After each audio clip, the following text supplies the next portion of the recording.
Hi friends, welcome back. We're going to keep reading Leon in the Spitting Image by Alan Kurzweil. Remember, I don't own the copyright to this book at all. We are just reading it out loud together for educational purposes. So the last time we read, Leon and his friends had followed Miss Hagmeyer, found the place where they think she is selling or getting rid of their animals.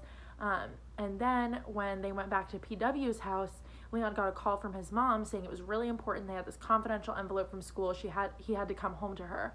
And it turned out it was great news. It was from Principal Birdwhistle. She said Leon was doing great. Seems like he's going to pass 4th grade.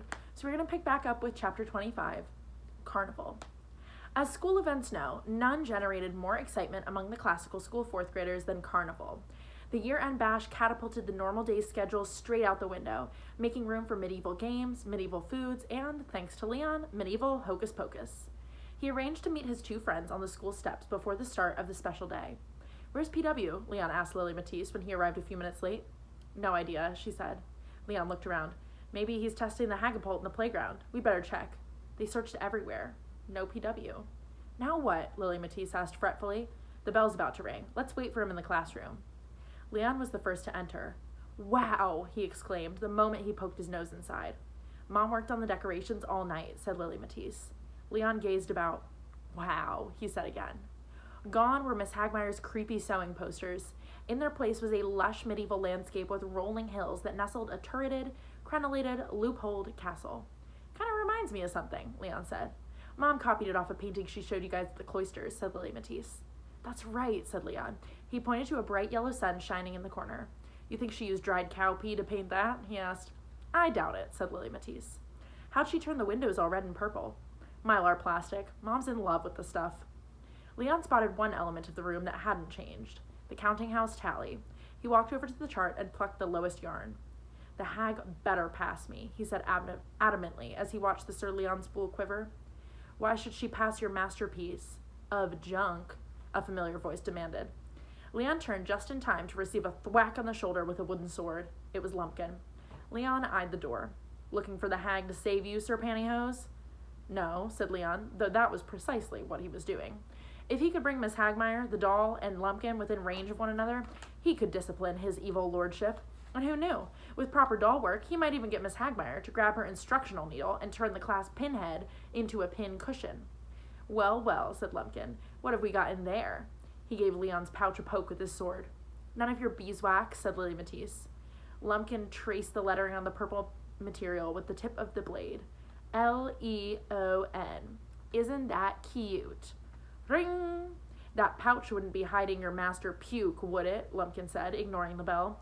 "I never did get to put that dumb thing in its place." "Nor will you now, Mr. Lumpkin." True to form, Miss Hagmeyer strode into class right on time. "Lower that blade and take your seat at once." Miss Hagmeyer marched toward the front of the room, shaking her head and muttering under her breath about the craft paper landscapes and tinted windows.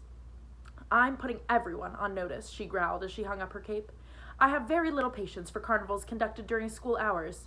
She began emptying her satchel, but stopped when she noticed an empty desk. "Where's Fiawinit?" she demanded. "I hope he isn't using some trumped-up sickness to avoid final inspection." No one said a word. Miss Hagmeyer shook her head and went back to emptying her satchel. "Honestly, I don't know why schools squander valuable teaching time on end-of-year festivals. Greek Day, Sports Day, Farm Day, Science Fair, they're all the same.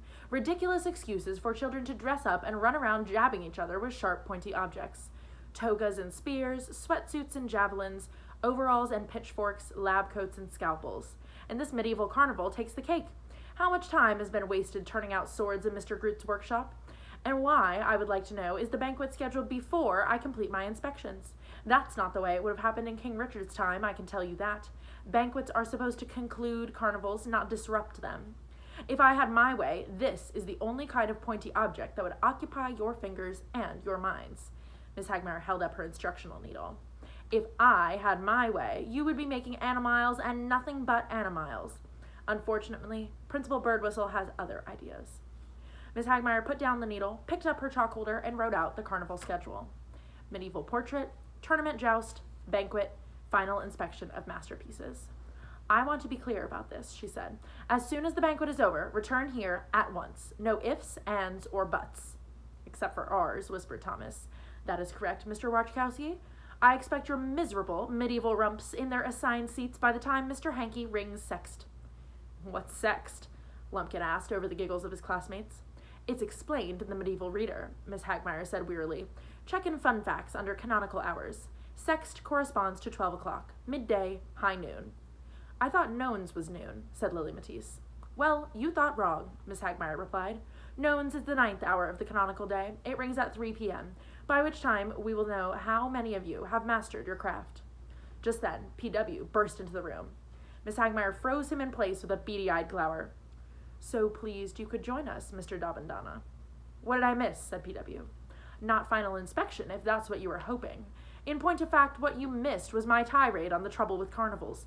But since that tirade is now over, you must be content with joining the others in preparing for the portrait."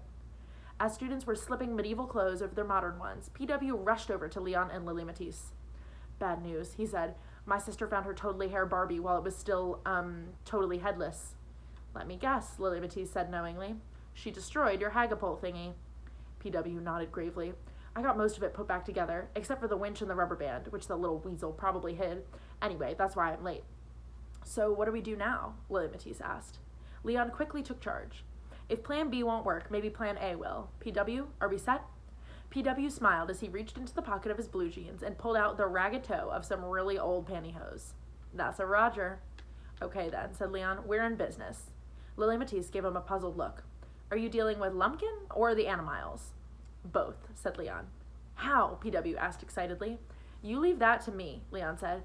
"Just be ready for final inspection. When the hag gets in range, I'll make a sign for you to toss the pantyhose on the floor." "And then?" Lily Matisse asked nervously. "And then," said Leon, "I suppose I'll just have to prove to Miss Hagmire that I have the discipline and diligence of a master." A noise in the hallway put an end to the conversation. Mr. Hanky paraded into the classroom swinging a bell the size of a bucket. "Let Carnival begin," he declared. "Let Carnival begin." The janitor glanced over at Miss Hagmire. "Everything's all set, Phyllis. Mr. Groot's ready with his cameras on the step of the school." "Very well," she said with a sigh. "Class dismissed." "Aren't you coming with us, Miss Hagmire?" Antoinette asked as she straightened her tiara. "No, Your Majesty, I am not," Miss Hagmire replied stiffly. "I have my own snapshots to take care of." Antoinette said, "What snapshots?" Miss Hagmire ignored the question. "You're late," she said, fiddling with the key to the supply cabinet padlock. When the fourth graders gathered for the medieval group portrait, they confirmed Miss Hagmire's earlier observation. Carnival did indeed celebrate funny clothes and sharp, pointy objects. There were gauzy gowns and daggers, potato sack tunics and swords, cardboard chest plates and rapiers, plus diamond-patterned tights and suits of sequined chainmail that glittered in the morning sun. After a good deal of squirming and less than noble behavior, the students settled down. Mr. Groot peered through the viewfinder of his camera and yelled, "Smile and say, Lumpkin!" He suspended his picture-taking. "Get over here." Lumpkin loped down the front steps.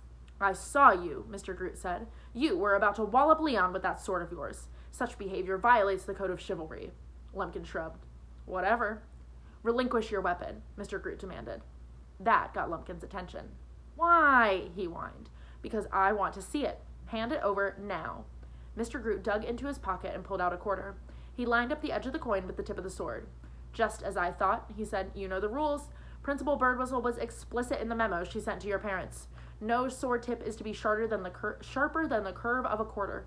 I am confiscating this weapon for the remainder of Carnival." "That stinks," said Lumpkin. "So does your attitude, which is why you will swap roles with that scullery maid over there. But do not argue, Henry. If you do, you'll be burned at the stake, or at the very least sent to the principal's office." Lumpkin tromped back up to the stairs in a vengeful rage, which Mr. Groot soon captured on film. His medieval portrait of Miss Hagmire's fourth grade class included a slingshot-toting master, P.W., a pillow-padded monk, a jester, 3 serfs with blackened teeth, a heretic, a bejeweled queen, Antoinette, a tie-dyed lady, Lily Matisse, a wizard, a page, a prince, a pauper, 2 stable hands, and a cook.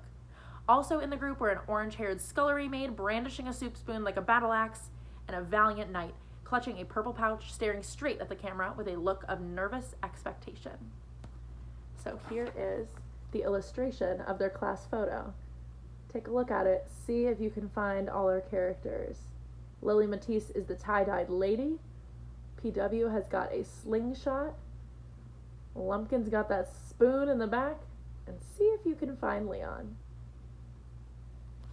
All right, so that is where we're going to leave it for today. So we will see tomorrow what Leon's big plan is and if it's going to work.